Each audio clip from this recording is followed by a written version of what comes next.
ഇതൊരു ശപിക്കപ്പെട്ട പൂവാണ്. ഇതാണ് റെഡ് സ്പൈഡർ ലില്ലി. ഈ പൂവിനൊരു പ്രത്യേകതയുണ്ട്.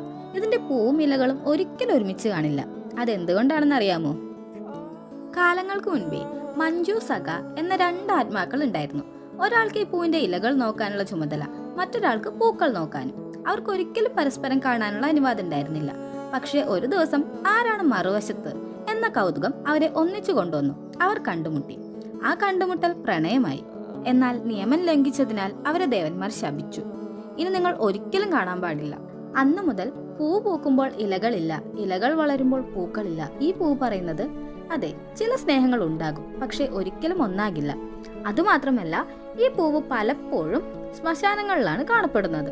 അതുകൊണ്ട് ചിലർ ഇതിനെ മരണത്തിന്റെയും വിട പറയലിന്റെയും പൂവെന്ന് വിശ്വസിക്കുന്നു. അപ്പോൾ നിങ്ങൾക്ക് ഞാൻ ഉണ്ടാക്കിയ പൂവാണോ അതോ കഥയാണോ ഇഷ്ടപ്പെട്ടത്? കമന്റ് ചെയ്യണേ. അപ്പോൾ അടുത്ത കഥയും ക്രാഫ്റ്റുമായിട്ട് അടുത്ത വീഡിയോയിൽ കാണാം കേട്ടോ.